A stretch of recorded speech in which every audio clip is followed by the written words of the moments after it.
السلام علیکم. Fourth year ہم اسلامی جمہوریہ پاکستان کا آئین پڑھے ہیں اور اس میں ابھی تک ہم نے جو ٹاپک کور کیے ہیں وہ ہے اسلامی جمہوریہ آئین کی پاکستان کے پہلا دستور جو بنا اس کے راستے میں جو مشکلات پیش آئیں اور آئین سازی میں تاخیر کے اسباب کیا تھے. اسی سلسلے میں جو پہلی چیز جو آئین سازی کی تاریخ کو لے کر آگے چلی اور پاکستان کی آئین سازی کی تاریخ میں مائل سٹون کی یا سنگ میل کی حیثیت رکھتی ہے وہ ہے قرارداد پاکستان. قرارداد پاکستان کی جو آئینی تاریخ ہے، کانسٹیٹیوشنل ہسٹری ہے، اس میں بہت اہمیت رکھتا ہے کیونکہ یہ پہلی چیز تھی جو پاکستان بننے کے بعد پاکستان کے آئین سے ریلیٹڈ طے کی گئی اور آئین ساز اسمبلی نے اس کو پاس کیا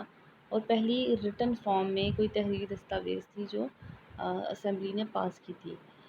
برطانیہ کا دستور جب آپ پڑھیں گے تو آپ کو پتہ چلے گا کہ اس میں وہ آئین سارا ان ریٹن ہے اور پہلی چیز جو ان کے آئین میں ریٹن فارم میں ہے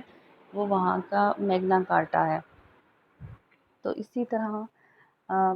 پاکستان کے آئین میں پہلی چیز جو ریٹن فارم میں تھی وہ قرارداد مقاصد ہے. اسی لیے اس قرارداد مقاصد کو پاکستان کے آئین کا بھی میگنا کارٹا کہا جاتا ہے. میگنا کارٹا یعنی آپ اس کو ٹرانسلیشن کر سکتے ہیں منشور اعظم، بڑا منشور، بڑا مینیفیسٹو. اس قرارداد کو پاس 12 مارچ 1949 میں کیا گیا تھا. لیاقت علی خان اس وقت وزیر اعظم تھے، انہوں نے اس کے پاس کروانے میں اہم کردار ادا کیا اور جب یہ پاس ہوئی تو لیاقت علی خان نے فرمایا تھا کہ قائد اعظم قرارداد مقاصد کی منظوری پاکستان کے حصول کے بعد ملک کا اہم ترین موقع ہے. یعنی جب ہم نے پاکستان حاصل کیا وہ پاکستان کی تاریخ کا سب سے اہم دن تھا اور اس کے بعد دوسرا اہم دن یہ ہے کہ ہم نے اس قرارداد کو پاس کیا. اچھا، قرارداد مقاصد کے اہم نکات میں بتانے سے پہلے آپ کو یہ بتا دیتی ہوں کہ اکثر بچے قرارداد پاکستان اور قرارداد مقاصد میں کنفیوز ہو جاتے ہیں. تو ویسے تو آپ کی سلیبس کا یہ پارٹ نہیں ہے کیونکہ آپ کا جو سلیبس ہے وہ سٹارٹ ہو رہا ہے پاکستان کی کانسٹیٹیوشن سے اور قرارداد پاکستان بننے سے پہلے کی ہے. لیکن تھوڑا سا آپ کو بتا دیتی ہوں آپ کے نالج کے لیے کہ قرارداد پاکستان وہ قرارداد تھی. قرارداد ہم کہتے ہیں کسی بھی آپ کہیں سیاسی اجلاس میں جو کسی سیاسی پلیٹ فارم سے ہوتا ہے، چاہے وہ سیاسی جماعت کا ہو یا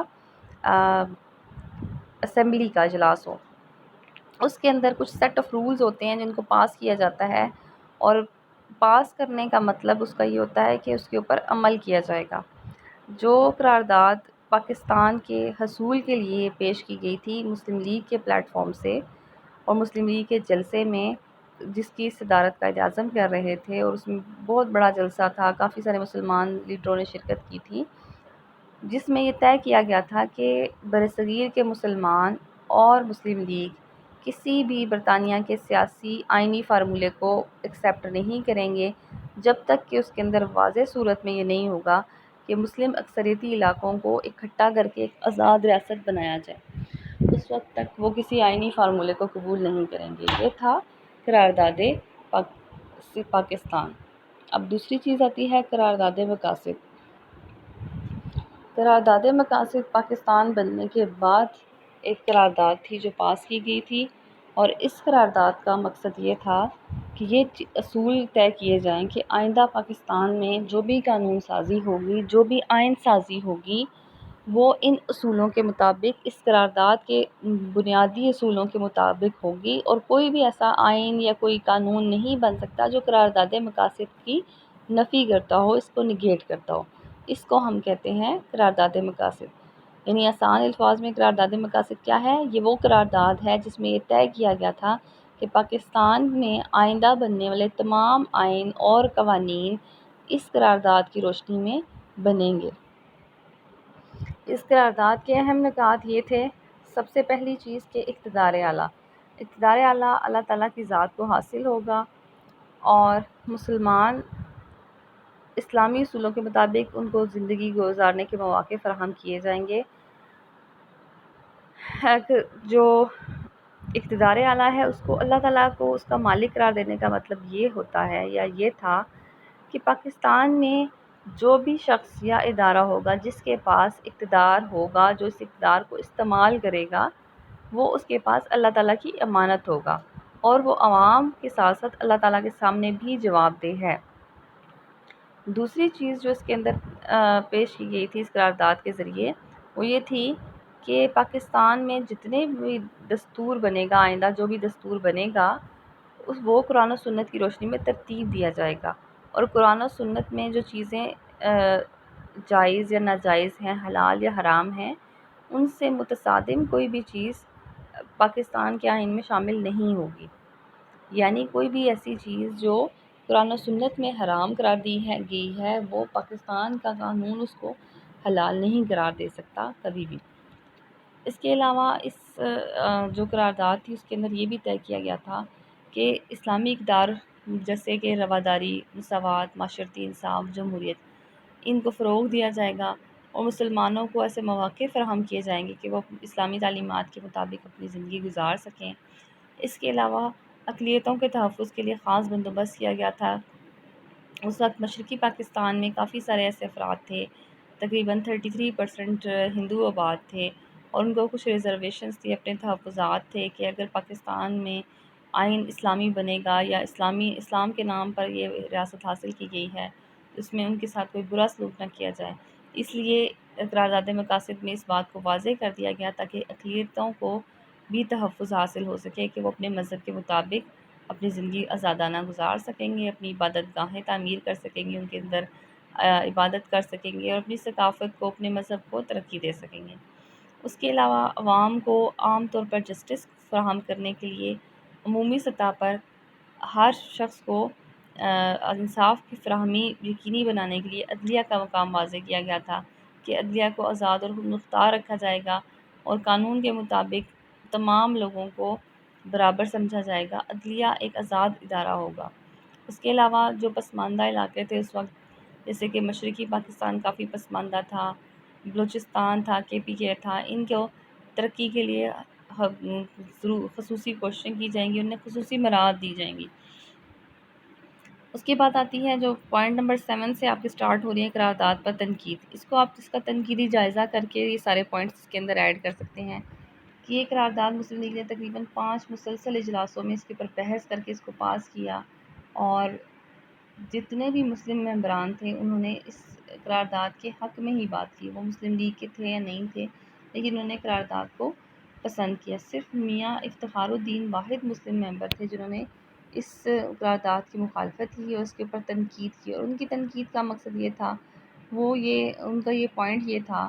کہ اس قرارداد کے تحت پاکستان کے عوام کو ملنے والی سیاسی اور مذہبی آزادی بیکار ہے جب تک لوگوں کو اقتصادی حقوق حاصل نہیں ہوں گے۔ یعنی آسان لفظوں میں آپ یہ کہہ سکتے ہیں کہ وہ یہ کہہ رہے تھے کہ جب تک لوگوں کو اقتصادی لحاظ سے اسلامی اقتصادی نظام کو نہیں رائج کیا جاتا، باقی جو کوئی ایسا معاشی پروگرام نہیں آئین میں آتا جس میں عدم مساوات کا خاتمہ ہو سکے، تب تک کسی بھی قسم کی سیاسی یا مذہبی آزادی ملنے والی آزادیاں لوگوں کے لیے بے معنی ہوں گی۔ اس کے علاوہ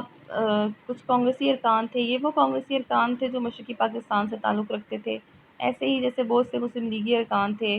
جو انہوں نے پاکستان کے لیے بہت کوششیں کی، لیکن وہ انڈیا کا حصہ بنے کیونکہ وہ ان علاقوں سے تعلق رکھتے تھے جہاں پر ہندوؤں کی اکثریت تھی۔ تو اسی طرح مشرقی پاکستان میں بہت سے ایسے لوگ تھے جو کانگریس کی حمایت کرتے آئے تھے، لیکن وہ مشرقی پاکستان میں رہ گئے تھے کیونکہ مشرقی پاکستان میں اکثریت مسلمانوں کی تھی اور پاکستان کا حصہ بن گیا، اس لیے مشرقی پاکستان سے تعلق رکھنے والے ہندو ارکان، اب یہ کانگریسی ارکان کا مطلب وہ والے کانگریسی ارکان ہیں جو تقسیم کے بعد پاکستان کے حصے میں آئے،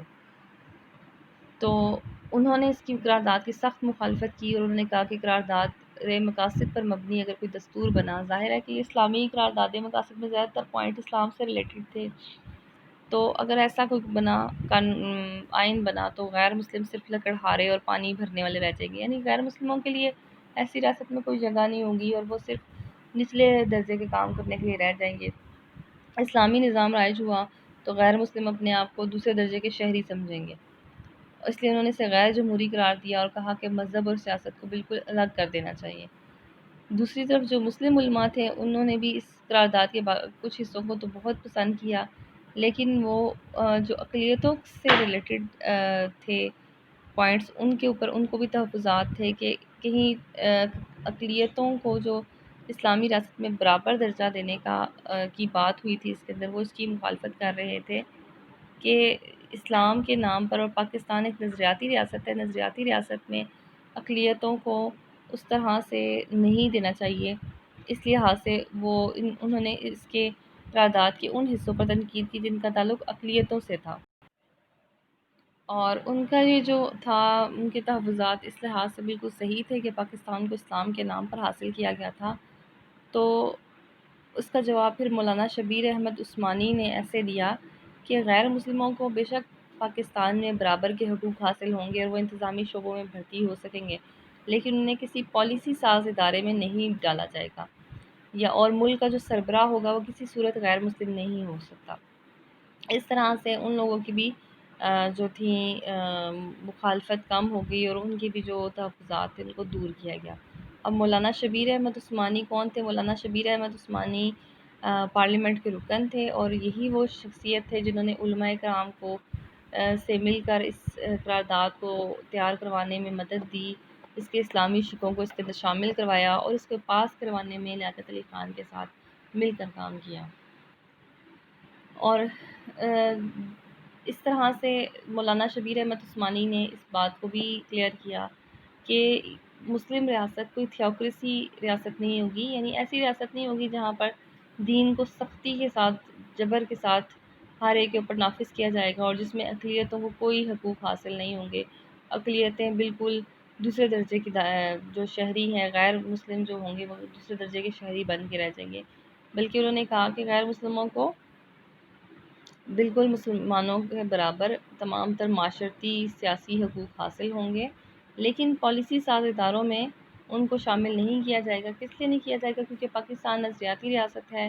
اسلام کے نظریے پر قائم ہوئی تھی، تو کسی ایسے شخص کو جو اسلام کے نظریے کے اوپر یقین ہی نہ رکھتا ہو، غیر مسلم ہو، اس کو کسی پالیسی ساز ادارے کا یا پاکستان کی ریاست کا سربراہ نہیں بنایا جا سکتا۔ تو قرارداد مقاصد آپ کی یہاں پر ختم ہوئی۔ آج کے لیے اتنا ہی۔ اللہ حافظ۔